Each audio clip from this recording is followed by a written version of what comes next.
everybody? Welcome to another episode of Nightmare Road. Hey, dude, I'm of course I'm one of your hosts. I got a couple of wrestlers mixed up in that one. Okay, here we go. Hey, everybody, welcome to another episode of Nightmare Road. I of course am your host, Con brother, here with Laura Slasher brother, yeah, and Today's episode is on one thing that happened a long time ago that people still talk about today because it's so sad and like so unexpected, right? Mm-hmm. So before we get into all that, I'm sorry, I'm just feeling all over the place. So today's episode is brought to you by Lottie. Enter the promo code Nightmare for 15% off your purchases above $30. What? No, nothing. Holidays are over. Also, the holiday's over. Also, by Groceries and Ghost, Shadow Nation, the Ghost Man, the Shadow Nation. Yeah. Does that sound like him? A little bit. A little bit, huh? I guess a little bit. A little bit. So little the bit Shadow dramatic. Nation podcast. So go ahead and check it out on YouTube, everybody. Because remember, America, don't go changing because you know I love you. Yeah, something like that. Yeah, what's another one? He says, "Cause I'm not getting older, I'm just getting better." Yeah. Also brought to you by. Is that it? Oh, also brought to you by Paranormal Unveiled. With I did get like a cue card or something because I cannot remember downloading the Paranormal Erotica, by Static Voices. It was great. Static Voices, Paranormal. No, yeah. That's what it is. It's paranormal. Downloading Paranormal Erotica, so once a year the ghost comes to life and just like rocks your world. It was a great book. So that's it for today's sponsors. Jeez, I'm gonna edit that out. So did you have a good day? Yeah. That's it. It was all right. Yeah. I met entertaining. Cleaning? Entertaining. Oh, I thought you said cleaning. I was like, oh, okay. No. So, yeah, you're Mexican. What else? Yeah. I already did that. Oh, were you wearing the yellow gloves? Like, see, Senor, Mr. John. What is happening? Huh? Do we have to restart? What's going on? Anyway, so the day was pretty interesting. My day was I met 3 people named Mike. Yeah. It was like an electrical company. Like there was like 3 guys, and my voice kind of went going through puberty. It's because I was drinking. Have you ever heard of Zapple? I have. Yeah, Zapple, that drink, and how it says Zapple, it'll make you go through puberty twice. Like that's what's happening to me. It turns you into Jesse Ventura. Turns you into Ed Gein in the show. Ed Gein drank that. Hey, everybody. So, anyway, met 3 people named Mike. And so there was Michael, there was Mike, and then there was a little Mexican dude named Mike, which I assume his name was Miguel. But Mike, 3 Mikes. Michael. So, and a lot of people laughed at me when I said I'm going to open up my Mike Emporium. When I bought that warehouse full of mics, everybody laughed at me. Now I have 3 mics. I have a fat mic. I have a regular mic. I have a Mexican mic, and I'm talking into a mic. Come get your mics today.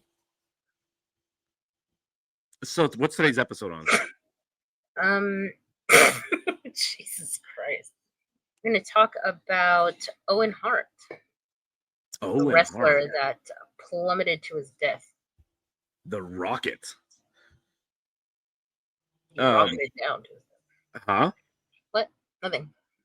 Oh, so so Owen Hart on a episode of wrestling, it was called Over the Edge, I think it was called.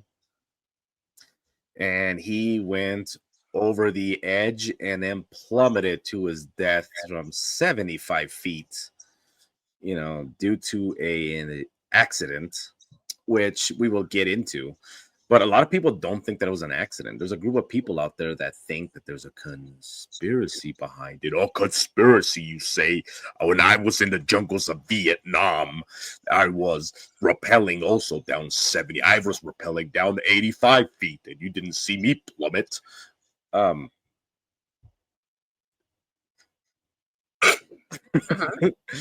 Anyway, so but before we get into the death, let's talk a little bit about this individual, about Owen Hart. So Owen Hart was the last one of 12 kids, right? Yeah, the youngest of 12. The youngest of 12 from Stu Hart, and his wife's name is irrelevant. What? His wife's name was Helen, I think. Yeah. So what's funny is no.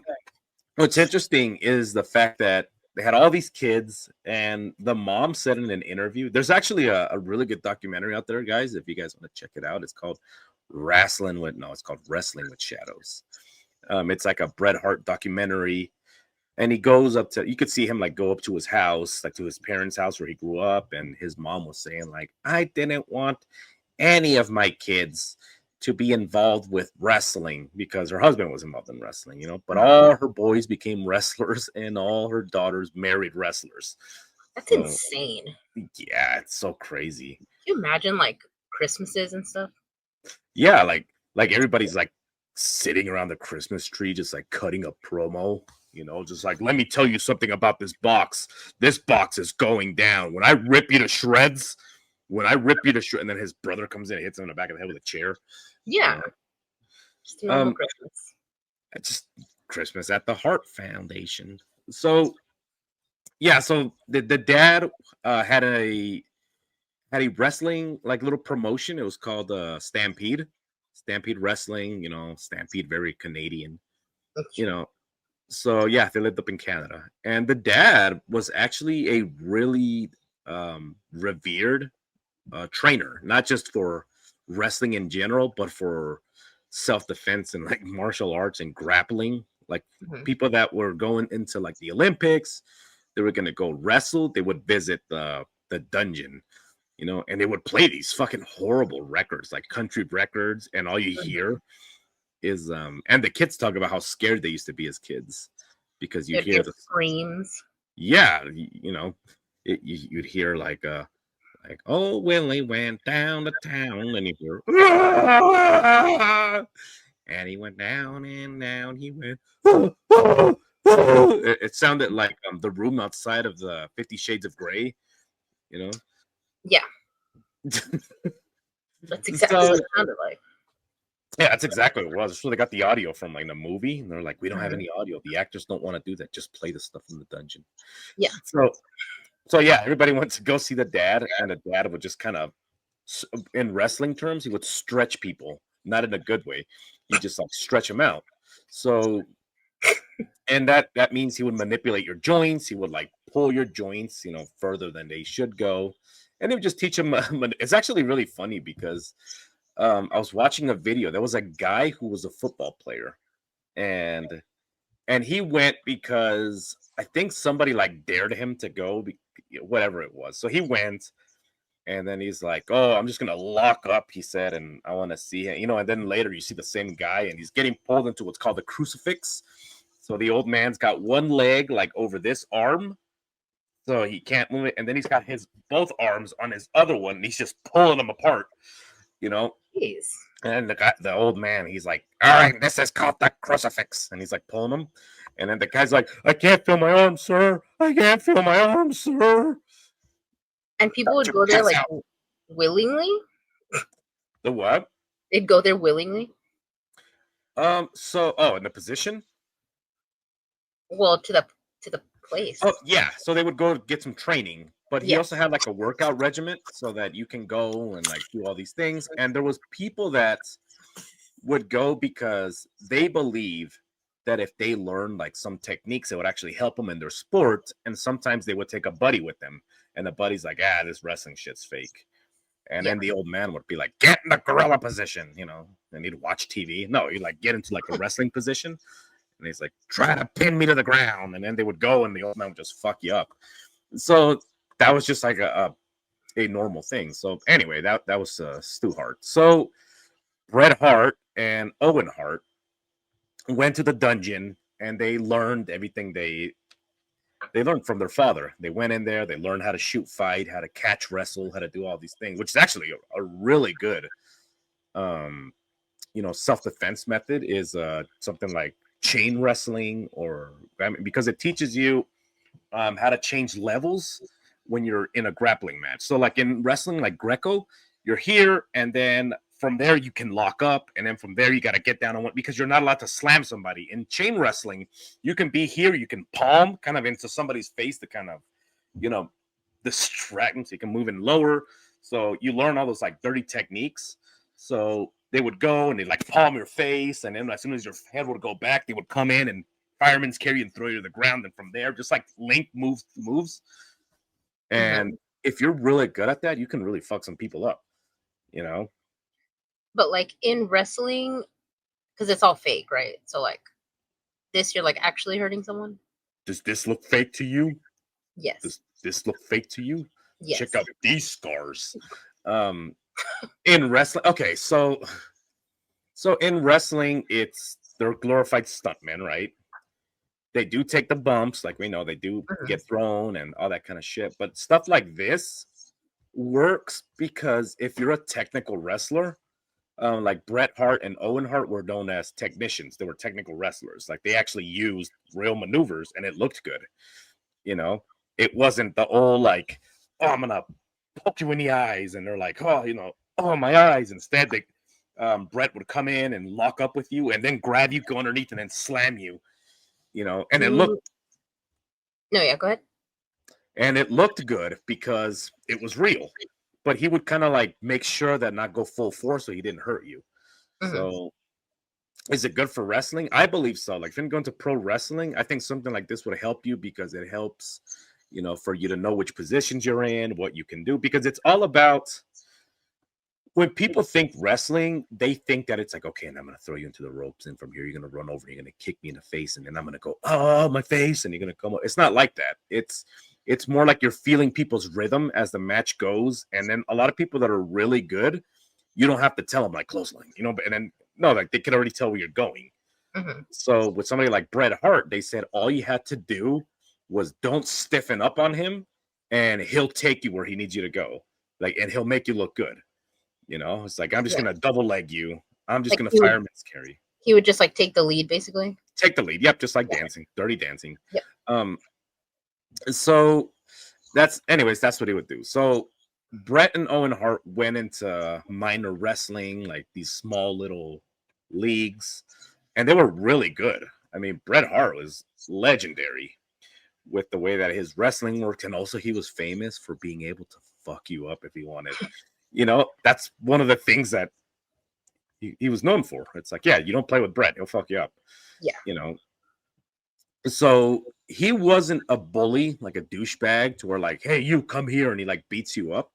He was just a guy who was very serious about the business, took the business because his family took the business very serious. Because there's wrestlers nowadays that they don't take the business serious. They'll go and they'll party and they'll do all kinds of stupid shit. They don't care. They'll go out there and drink all night. Well, Bret wasn't like that. Bret was very like straightforward. Like, this is going to look bad on wrestling. I better just maintain my composure. I take the business serious. And Owen was the same way.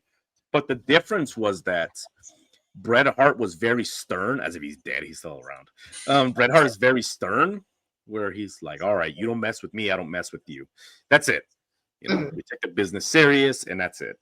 Owen was more, he was kind of like a prankster. He would prank people, and he would do all these things, but also he was very kind. Like, that's the one thing that out of the brothers, he was the one that was the kind one. He was nice. He went out of his way to help people. Even if you were kind of a douchebag, his whole thing was kind of like, this guy must be hungry, so he would go and like get your food, like, are you feeling better? Just shit like that. one thing about him that you do hear from Vince McMahon and all those kind of places, they said that he had no charisma. Like, Owen, he had no charisma. You know, Hmm. what do you think? I've heard two different, like I've heard people like, oh, like his good charisma is the one that, like it made people like him. But then I've heard also like he had none. Yeah. You So, know, do you know what that means, Vince having charisma? to Vince. Yeah.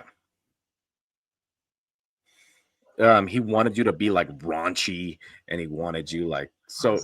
If you were a guy and you were sitting there, and a couple of girls walk by, and then he's like, "Wow, look at the ass on that girl," And if you were kind of like, oh yeah, he's like, this guy has no charisma, you know. Like he wanted you to say dirty shit. Basically, he wanted you to be a pervert. Yeah, he wanted you to be a perv. So that was one of the big critiques that he had about Owen was like, this guy has no charisma because he. So he went into WWF twice. He went once, you know, and he was himself, and he did pretty good. People liked him. He was a pretty good wrestler. But Vince was like, this is the storyline. You're gonna be sleeping with 5 women, and then they're gonna find out about each other, And he's like, I don't want to do that. And then he's like, oh, it looks like you don't have a place here, and then started to kind of like push him aside, and eventually he left. He's like, all right, I'm gonna leave. And he didn't want to do that because he had a wife. Because he had a wife and he had kids, right? Yeah. So Vince saw him like he wasn't a team player, he wasn't cooperative, he wasn't all these things, and he was like, you're gonna have an affair with Stone Cold's wife. And then he's like, I don't want to do that. My wife and kids watch, And that was the big critique that Bret Hart actually had about the wrestling industry, was that he would look at it and he was like, this is turning into trash TV. He says, what happened to good old-fashioned wrestling? He said, back in my day. He says, you can sit around, and the way he put it is the best way to put it. He said, you can watch TV with your mom. He says, you can watch wrestling with your mom, and there was no awkwardness, And it was like Jerry Springer.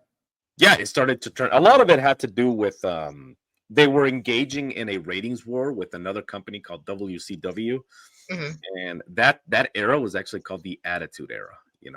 That's when Vince McMahon really began to show who he was. It's like these girls they're gonna be competing for this, and they're gonna rip each other's clothes off, in the ring, and it became like very raunchy. Like, hey, this guy's having sex with his wife, but he also had sex with his other wife, and he's like going on.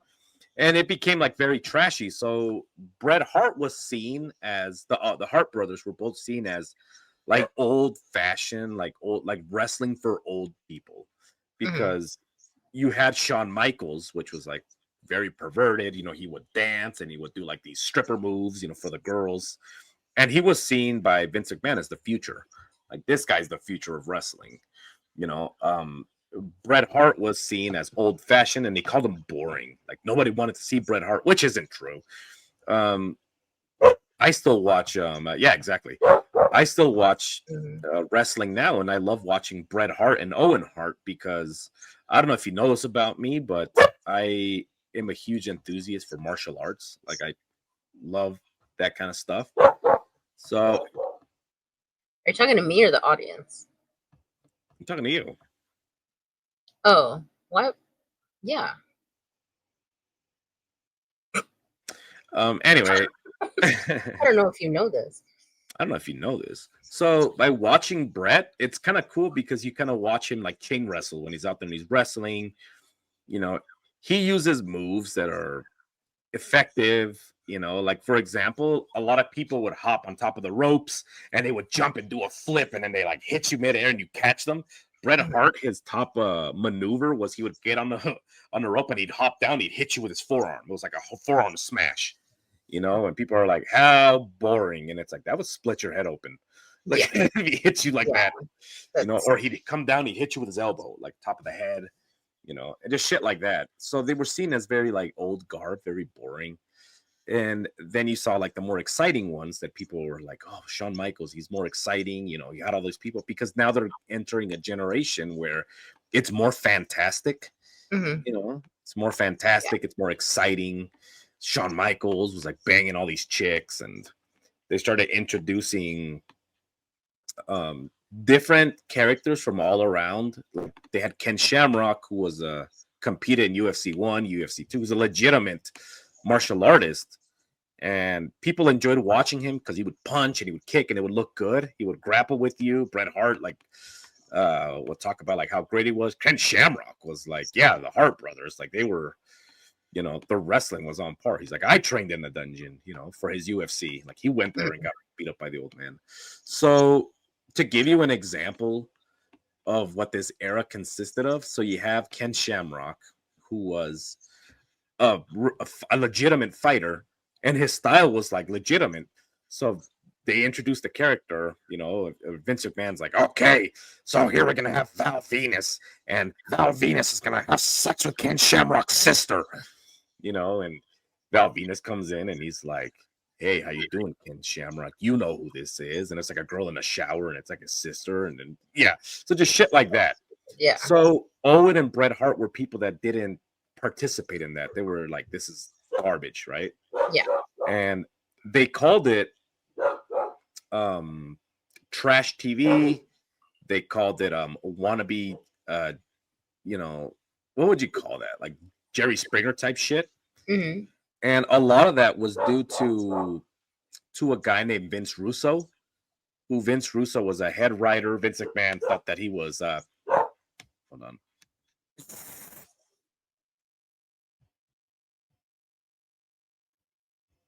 That's how I correct them. I go, huh? Do it again. You can hear you? Yeah, I can hear me. Fair enough. Anyway, so Vince Russo was a guy that Vince McMahon really liked because he'd come up with all these great ideas. He's like, okay, all right, bro, I have this scene. It's gonna be these couple of lesbians, and they're gonna. So then later it comes out that he watched Jerry Springer all day, and that's where he got his ideas from, by watching Jerry Springer. So anyway, watch Jerry Springer all day. Going back to Owen. Owen was a guy that was very pure. Everybody that met him, they're like, he was a legitimate nice guy. Like he was caring, he loved the people. When the Undertaker's family member got sick, they couldn't make it to a show because they had an event they had to go to. So they weren't going to be able to see his family member like in the hospital. Like Owen went and he's like, yeah, I went. He's like, oh, by the way, this is from Mark, which is the Undertaker. Mark sends this, he sends this, and he was like, yeah, I didn't tell him to do that. He's like, I had no idea that, and he was, yeah, he's sorry he couldn't be here, but he sends you these, and I hope you're doing well. And he did shit like that, He was just selfless. Yeah, just a nice dude. There was another story where they would perform pranks on each other, like hazing, and they didn't care who you were. And one of them was Sean Waltman, which was X-Pac, went and he took somebody's lunch, right? A Tupperware, and as if it was Germany, he went and he defecated into the Tupperware lid, closed it, and put it back into their stuff. So when this girl opened it, she started vomiting. It was horrible. He was laughing so hard, and a lot of the guys on there, you can actually watch these. A lot of them is like Hannibal TV. They're like, so what did you do? He's like, oh, I went and I took a shit, and and they all laugh about it. Like, oh, Sean Walt, he took a shit, and so she started crying. Well, that's not even funny. It's not. It's like that's not a prank. That's no. That's ridiculous. So she started crying, and he found out what happened, and he went to the guys that did it, and he made them apologize. Like, you apologize to her right now. This is blah, blah, blah. And then they're kind of like, all right, this is going to beat her ass. So he went and he apologized to them. And then he's like, hey, let me buy you dinner. Like, you don't have to, not eat. So he went and he bought her dinner. And then he said, if you want, because he'd travel around with his family, because he didn't want to be away from his family, right? So he says, you can come with us. We'll give you a ride. And that's what a lot of people do. Like, that's what they remember him by when they say, like, what do you remember about Owen? He's like, oh, this one time, and it was acts of kindness, one time I didn't have, so he, so. Let me put a picture of him up. I forgot. Yeah, that's a famous picture. I almost said earlier that whenever, like, if somebody tells me, like, all right, you're gonna pose for some reason, probably because I was a kid, the one pose that I always do, like, I'm always like, yeah, you look just like him. Yeah. Which one's me? Which one's the real me? I don't even know anymore. I'm over here. Oh, jeez. So Insane. yeah. So anyway, so he was afraid that it was gonna start looking like, because they're gonna turn Brett into a heel, and a heel means he's gonna be a bad guy. They're like, he's just, we're gonna turn him into a heel. People are gonna da da da. So then Owen's like, well, and Owen was newer, by the way. Owen's like, I don't want people to think bad of my brother. Turn me into a heel. And then and then he turned himself into a heel so that people wouldn't hate his brother. That's and crazy. The gimmick that he did, he was kind of like acting like a jealous brother, like Bret Hart, he's always doing this. And when is it my turn to shine? When is it my turn? I'm tired of being in your shadow. So he betrayed his brother, right? On screen, just so that people hated him and not his brother. Yeah. And people were like, fuck, like, you don't have to do that, And he was like, no, I want to. I don't want people thinking bad about my brother, It's just like crazy. Like even in like a thing that is not real, Yeah. like you're like, yeah, they're gonna like hate his character, so like I'll do it instead. Yeah. He's like, I don't want him to get hate. I'll get the hate. Yeah, that's crazy. And which sucks too, because some people like it, other people don't. Like going out there and people are booing you, boo, I hope you die, and you're out there like, fuck. Yeah, that's insane. And he wasn't. Were you into it like that? Was I into it? Yeah. Oh yeah. Like if I was a kid and if I saw somebody I didn't like if I saw, I don't know, Paul Bear when he was a villain, walking down like he's Ed Gein, you're like, oh yes, I would have drop kicked that motherfucker right then and there. I'm like, you piece of shit, how dare you betray the Undertaker? And I run, and I would just like mash him in the head with a chair. But anyway, so people talked about how his character on screen was so far from who he was as a person. Like, he was inducted into the Hall of Fame. I don't remember when, 2012 maybe. Who? Owen Hart. And I thought he wasn't. His brother received it for him, Brett. Oh, okay. Yeah, because in the end, I think I had heard that his wife didn't want him to be, because then they would like profit off of. Yeah, his brother, Bret Hart, received the award for him, and they actually, I guess he had a dream where he was being chased by a bear. No, he had a dream where he can help like underprivileged families. So they started the Owen Foundation when he died. So when he died, and so let's go now to the death, right? To the death. So nice dude, right? Everybody loved him. He was a great guy. He was a prankster, like a little prankster, an adorable little prankster. But they were harmless, like jokes, And then he wasn't pooping in people's Tupperware. No, he wasn't doing that. But also, they said he was so quick to apologize after a prank. Like it's like it defeats the purpose of the prank.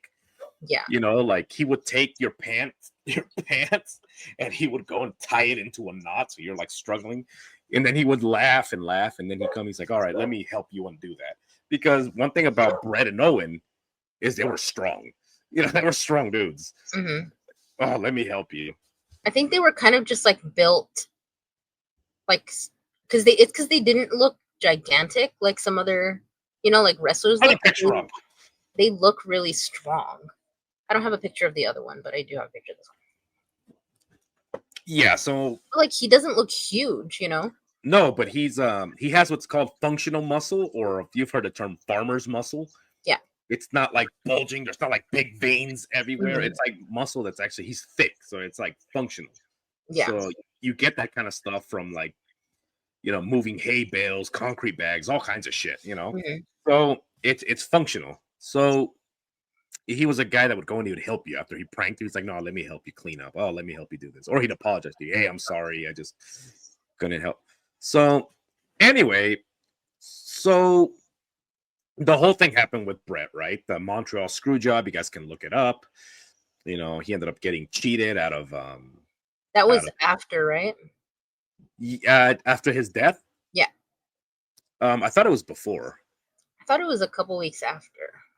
Well, maybe, I don't know. So the whole point was that Brett was having beef with the industry. They're kind of like, all right, this motherfucker, So they hated him. Like, they hated Brett. The clique, they hated Brett because, number one, they hated a guy. Yeah. Sorry, it was before. It was. So they hated a guy who they couldn't do shit to, because the clique, they would like haze people, they would do all these things, and with Brett and Owen, you couldn't really do anything because they just fuck you up. Like, yeah, they were like more scared. Yeah, because they could legitimately beat. Not only are they really strong, but they can fight. And they'll just beat your ass. So they hated him. So then Vince comes up with a gimmick, and he's like, "Do you remember your blue blazer?" Gimmick, which was a character that he did really early in his wrestling career, and it was something that he was proud of. That he was kind of like, "This is mine," and it was kind of like, I'm like tangled in my own stuff here. So it was a character that he was really proud of, and he was kind of like, "This is my character," right? So Vince was kind of like, all right, we're going to bring back the blue blazer. The only difference is that he's going to be dumb. He's going to be clumsy. He's going to be a wannabe superhero. Anybody who has somebody or something that they like, if somebody tells you, hey, bring back that thing, only we're going to ridicule it and we're going to ridicule you, they'll be like, no, go fuck yourself. I'm not doing that. But he said that he felt like he was already letting a lot of people down. He was letting his family down. He was letting all these things because Vince McMahon wanted to bring this back after the whole Montreal screw job. Yeah. He wanted to bring this character back. He wanted to humiliate him. He's like, you're gonna be running down the ramp and you're gonna fall.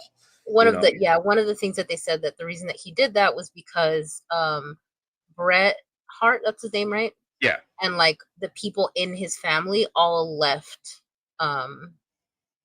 what's it called? WWF. Yeah. They all left. And Owen Hart asked if his contract could be like dissolved, I guess, and they said no. They all quit. He asked. Yeah. Yeah, they're all like, you know what? It's crazy. Yeah, they're all like, fuck this, we're leaving. But your contract, fuck my contract. And they left. And he's like, well, now we don't have with him. He's kind of like, hey, like being the nice guy. Leave too? Yeah. Hey, is it okay if I dissolve my contract? They're like, no, you're under contract. Okay, I might as well fulfill my contract because it's a promise. And then they go and they start humiliating. Yeah, that sucks. So they start like, damn, he's stressing out, but also he's like, well, I don't want to let the family down. I don't want to hurt the family name.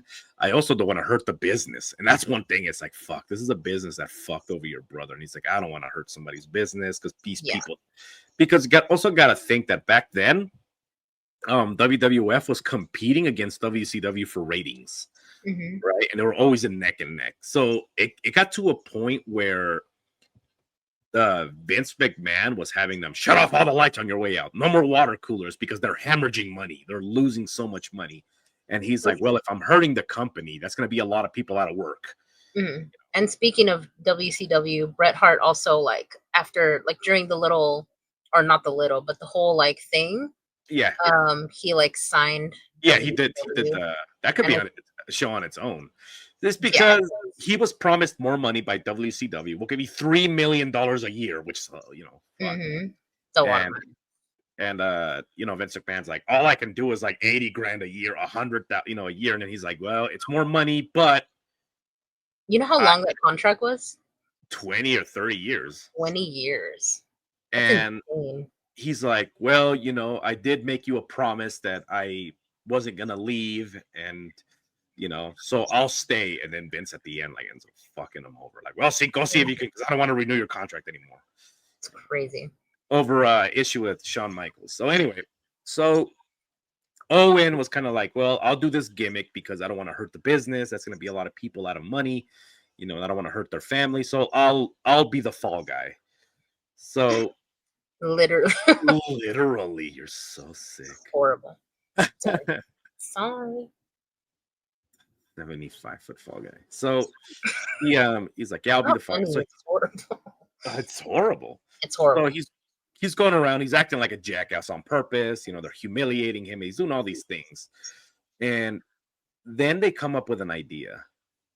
They're like, we're gonna drop you from the rafters, and you're gonna have, and he's like, is this safe? And he goes, yeah. And his wife said that he had a bad feeling because they brought it up. Well, they had done it before. Yeah. They had done it before. It was just that day, he felt off. Yeah. And there were people saying that he felt like he looked like he was like acting strange. He didn't want to rehearse the thing. He was like, no, I've done it before. Like, just, I don't want to. He had a bad feeling. So, and he just wanted to get it over with. Like, all right, I don't feel good about this. Let's just get it done. So they end up doing this. They have this idea. And they're saying like, okay, we're going to drop him down and he's going to, okay. So the first thing was that when he was coming down, they were like, he's going to get tangled into his own thing and the refs are going to have to run over and they're going to have to help him out because he's entangled because he's an idiot. Which they had done before. Which that was the gimmick, he was like, he was incompetent, and then they're like, what if we have him drop down and then he falls on his ass or falls on his face and everybody laughs, but this thing doesn't release fast enough. So I'm going to get a guy, and they bring in this guy. I'm going to get a guy to have his name. Let's expose his name. His name was Bobby Talbot. So this guy comes in and he was like, yeah, I'm gonna rig this and that.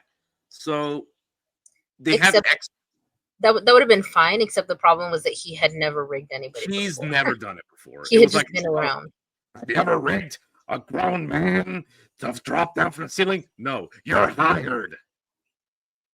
So they come up with this idea to where they're gonna have this quick release like clip. Do it so he can come down, unclip it, and fall on his face. Yeah. And Owen was kind of like, that's not a good idea. His wife hears about this. She's like, this is not.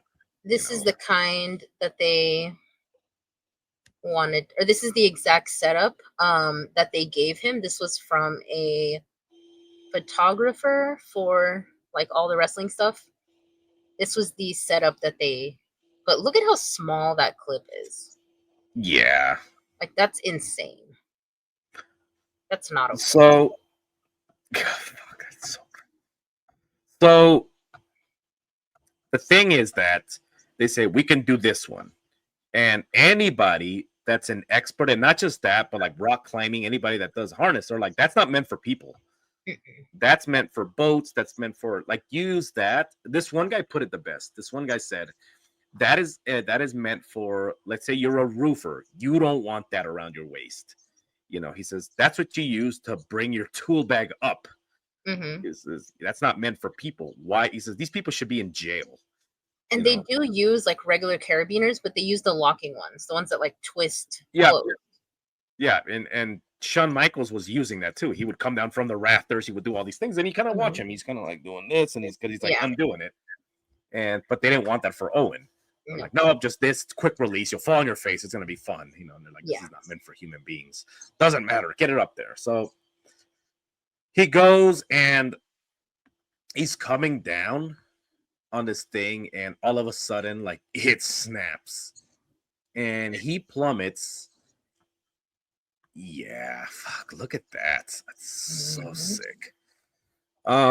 So he plummets, and even on his way down, like I was listening to documentaries today on the incident, and he was always very selfless, like when it came to a lot of things. On his way down, he screamed at a ref, get out of the way, because he didn't want to hurt him. Yep.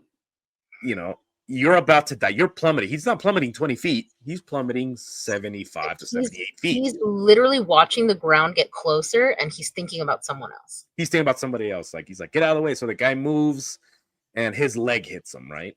Mm-hmm. And he hits those fucking ropes.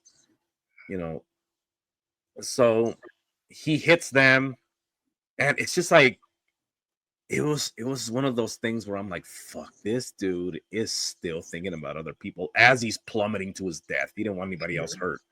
So he goes and he falls, right? So he died on impact. So okay. So they say that he died on impact, but there was somebody, I watched an interview with someone that was sitting in the third row, and he said, it was really dark. They were watching like the promo or whatever. And that he sees kind of like a flash, like off to the side. Like he sees it, but he doesn't see it. And then he hears a loud crash.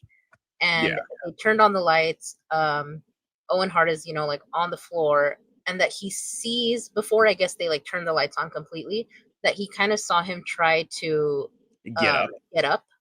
And then he collapsed. And he's like, oh, like that's not good, not knowing this dude fell from 78 feet. He thought he had fallen from like 15, 20 feet. Yeah, like it was like a little. Yeah, but he said that he fell so hard that there was like when they turned on the lights, there was a bunch of dust everywhere, like from the ring that had just been kind of like settled in there. And when he landed, it just like exploded, all this dust all over the place. Yeah, and you also got to think people are throwing other men on there, like multiple people are jumping and slamming, all kinds of shit. Yeah. And this thing hit. Wrestlers said that they had a watch where they stepped where Owen fell because those boards were cracked. Yeah. Mm-hmm. That's how hard he fell. Like he broke the fucking ring, like that part of the floor. Yeah. So, and here's where the big conspiracy comes in. So, a lot of people are saying that Vince had him killed on purpose because he was just so sick of him. And also he ended up hurting Stone Cold Steve Austin. Mm-hmm. And it was going to cost him a lot of money. Yeah. And because he got hurt pretty bad. He bruised his spine. I mean, they don't know, right? But they don't know that, but he's trying to make sure that it's okay. Yeah. It works. I had to crawl using my forearms. So, a roll up like that makes you look like a bitch in the wrestling industry. And he was like, fuck, let's just get you some help. Yeah. So anyway, so that's one of the reasons why they say that Vince wanted, but a lot of people are saying Vince didn't want him to die. He just wanted him to be fucked up. Like, the intention is not to kill him. The intention is for him to get severely hurt. You think it was like money? A lot of it was money, because here you have Stone Cold, who's becoming a rising star. All of a sudden, he's out of work. Yeah. So, and he's probably like, "Fuck, you're costing me money. This is the guy that's getting our ratings up, and we're competing with WCW, and you put this fucker like out of commission." Mm-hmm. So that was one of the theories. I'm not saying that's what happened. That's what happened, but one of the theories is that Vince wanted him to get like really fucking hurt. Mm-hmm. Like, well, that's what you get. It was me all along, Owen. With that adorable laugh that what the hell's her name? Janelle Grant. Janelle Grant said that his laughter just like lights up the room. He's like, so it's great. It's a great laugh. Yeah. Well, I mean, it brightened up my day. Yeah, mine too. That's how I laughed when I met the three mics. So anyway, he wanted him severely injured and all kinds of stuff. Other people said that I think he really was trying to kill him, because even after, and this is one of the things that people look at, and you can look at it and you're like, that is fucking weird. So, he gets rushed into the ambulance, and they say it took 15 minutes for the ambulance to leave. Like, he was there and he's like, just wait. And he's telling them to wait. And eventually wrestlers have to come, and they told the ambulance, if you guys don't drive, we're going to fuck you up, and then we're going to drive them to the hospital. Yeah, that's insane. Like, there's no reason to wait. Yeah, why? Yeah. Like he's literally dying. He's dying, and you're telling the ambulance people, and it just shows like how disgusting it is, because as a person that's in the medical care industry, like who gives a shit what some millionaire tells you? Yeah. Like you would think that because they take an oath or something, and they're like, they take an oath. And then like some man is telling you like, no, yeah, just hold on, and you're like, okay, like, all right, well, wait, but this is also coming from a person that was able to talk to police officers, so like, don't pursue this, and they're like, oh, okay, here's millions of dollars. Same thing with the ambulance people. So yeah, so anyway, so he dies, and here you have it falls on the announcers. And then Vince is like, so like, what do we do now? Like, should we shut down? Do we tell people like, we're sorry, or one of our people here have died, go home, whatever? He said, the show must go on. So a lot of it was, we already paid for the pay-per-view time.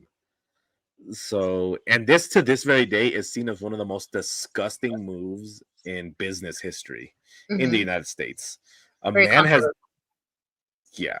has died because of your neglect, and you're like, we got to make the money, Yeah. So who has to tell people that this person is dead? What's his name? Jim Ross? Jim Ross. Good old JR. Jim Ross. From Oklahoma. Poor guy. Honestly. Like, pull it up. So I think that one stayed in my phone. Anyway, so I'll tell you what happened. Yeah. So JR, right? He's worried. The king, Jerry the King Lawler, like runs into the ring. He wants to know what the hell is going on. And some people have heard, and again, this is coming. There was chaos. Somebody heard.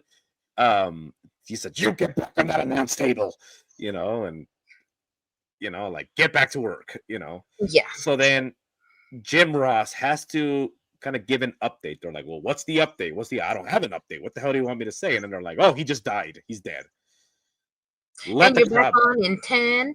Yep. And they're like, he's dead. 10, 9, 8. And then he has to give. And you can hear him like begin to choke on his words, because earlier that night, Owen's kids were running around the arena and just like interacting with people, just like having a good time, and talking to his kids, Athena, and I forget the boy's name. So he's talking to these kids, and then his dad died, and you have to tell people. And that's probably what's going through his mind, like, holy shit, he's dead. I was just playing with his kids. He literally has 10 seconds to process like the death of this person that was just in front of him, and also how to tell the entire arena like, this dude is dead. This dude is dead. But the match has to go on. Ding, ding, ding. The Undertaker comes out, rest. I can't even do that right now, So all this shit's going on. So he's dead. And so then that was the end of it. And they're like, okay, that's done. His wife is beginning to investigate because she had a bad feeling. She's like, Owen had a bad feeling. Owen didn't trust this. I want to fight. So she goes and she begins to investigate. Right? She goes and she begins to investigate. She's talking to experts, and they're like, this should have never been. This is not for human beings. They told her that they hired the same people. So they had before, like in the past when they had done it before, they had like actual people that are trained to do that stuff, like trained to rig people up like that. They had hired them to do that. This last one that they changed it, she asked if it was like okay, if it was safe, and they told her yes, that they had the same people down to like rig him up, and it was okay. And she was just like, I mean, okay, like, what are you gonna do? Like, not believe them? Yeah, because these were the experts. Later, it turns out this dude has never rigged anybody before in his life. Yeah. Like, she even went up, like, afterwards, obviously, she even went up to, like, the catwalk, like, up there, because where he was standing was at the very, very top. I think they dressed him up like maintenance or something, so that way he could, like, get through the crowd without being noticed. And she walked that, like, same catwalk up there, and, like, can you imagine? Like, I wouldn't be able to do that. Imagine falling down and your first concern is I might hurt somebody. Mm-hmm. So she files a wrongful death suit Mm-hmm. because she realized it was negligence. Vince McMahon wants to move it to Connecticut where they don't have to pay shit. He's like, nope. Yep. They're like, nope. He died here. This is where it happens. And then Vince fought and he fought. He tried to countersue. He tried to do all these things. And eventually he's like, okay, like we're going to have to pay up. Yeah. We're going to have to pay her. And he also wants her to like sign these things. It's like, never talk about this again. She's like, no. Yeah. You know. I think they had offered her 17 million and she said no. And then they agreed on 18 million. On 18 million. And so she got 10 and each of her kids got 3. Yeah, and then the other 2, I don't know. The parents ended up getting 1. Oh. Okay. They each got 1 million. So there was a huge divide within the Hart family because you had siblings that still wanted to kind of maybe work there again and everything. It's like, you're going to fuck things up for us. And she's like, what are you talking about? Yeah. You know, so they were like, just don't go through with it because you might end up hurting the business. But she didn't care. She went through with the lawsuit. And to this very day, I think that she still doesn't talk to some of the family members because of that. So she was able to take that money and then do what Owen wanted, what he talked to her about, and they have the Owen Foundation, which is in charge of like helping families in need, and it's just like little things. Like, let's say that you can't pay the fucking power bill this month. You can let them know and they're like, oh, we'll pay it for you. We'll do all these things, just shit that he would do. Yeah. With the whole Stone Cold thing, like he paid, like there was no guarantees, right? With contracts and things like that. So if you don't work, you don't get paid. Right? Like he paid some of his shit. Just felt so bad. He was calling, he was doing all these things. And then this is what makes me sick. Okay. What makes me sick is you get the politics of it. So you get early Stone Cold interviews where he's like, yeah, he gave me part of his salary and to make sure I was okay, he called me. And then many years later, he was like, and I kind of resented him because he didn't care about me. He'd rather spend time with his family. What? You're going to spend time with your family? Yeah. And but he didn't call enough. Yeah. He didn't keep checking on him like the whole time that he was hurt. Because I think they had said that like, I was going to say Owen Wilson. I think they had said that. Yeah. Ow, you fell from the Raptors. Ow, no. Ew. I think they had said that he had like mentioned it and he's like, I just didn't think about it. Like I was with my family. I was, like being a normal person, with my kids, with my wife, like all this stuff. Like he wasn't thinking about some, like, it just like didn't cross his mind, I guess, which isn't mean. He's just busy. Well, he was busy, but you also have to think that even though, like he said, I was busy, like he was still calling him, checking up on him. Like, but I guess that later the story from Stone Cold was like, he didn't call enough. And it's like, dude, he's paying your fucking bills. Yeah.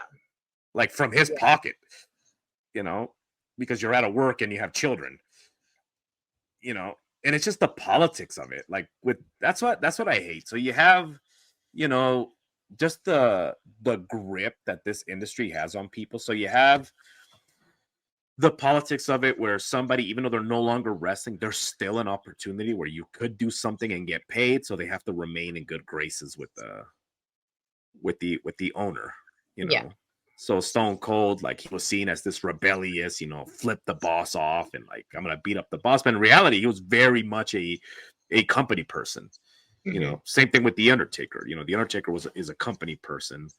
And to this day, he's still a company. When the whole allegations came out against Vince, he didn't say anything. He's like, I'm not going to say anything. They were both part of, or was only one of them part of that whole, like, that little clique that they had? So Shawn Michaels, Triple H, X-Pac, and all these people were part of the clique. Well, The Undertaker, early in the career, The Undertaker, he wasn't as friendly with Vince, so they had a lot of power like over him and over a lot of the things, over a lot of the situations that happened. So they would also jump people. They would haze people. They would like slap them around because it's the click. Like, what do you do? Go to the boss? Like, he'll suspend you. Like, he won't. Yeah. So the Undertaker formed a gang to like fight the click. You know, the Bone Street Crew. You can look that up, guys. Bone Street Crew. So at the time, the Undertaker wasn't as well connected.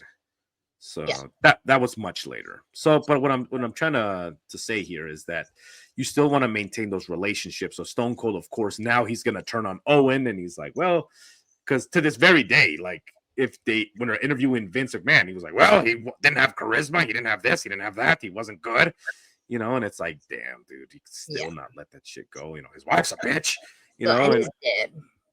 It's fucking crazy. Like, dude, you killed him. Even if you didn't do it directly, your negligence, you know. Yeah, no, for sure. You should have gone to jail. He really should have, just at least for negligence. Yeah, for negligence. Like, that's an actual crime, you know, because you have to adhere to certain standards when it comes to working, you know, OSHA. Yeah. You know, but he didn't.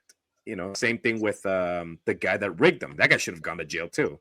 But they didn't. That guy, what? He should have, yeah.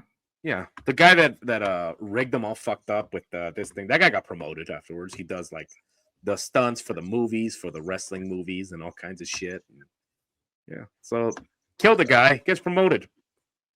Yeah, I mean that's how it is for them, at least, you know. Yeah, it sucks and it's so dark. Everything that like I've because literally like everything that I've heard about wrestling is just from you, basically, because like I know nothing about it unless I'm like reading something for this, and like everything's just so gross. It's gross. It's a sideshow. It's gross. Yeah, but that's what it is. It's just the bunch of carnies on TV. It's dirty, you know. There's all kinds of shit going on. So anyway, that was the death of Owen Hart. Like, it's sad because it's like you said earlier. It's like, fuck, how come all the nice people died? I know, gosh, like the most, and it wasn't even that he was just like selfless, like throughout his life or career. Like, he was selfless to the last second. Yeah, to the last, literally about to die, and he's like, hey, move out of the way. Move out of the way. Get out of the way, you know. That's insane. Like, not everyone, there's a very, very, very small amount of like percentage of people on the planet that would ever think about someone else as they're like actively, you know, falling about to die. Their first reaction would be survival, like, fuck, I need to survive. His reaction is, damn, like, I'm gonna hurt somebody else. Yeah, you know. Yeah, damn. It's ridiculous. It's crazy. Fuck, that's so shitty. Anyway, that's the end of this episode. So guys, I don't know,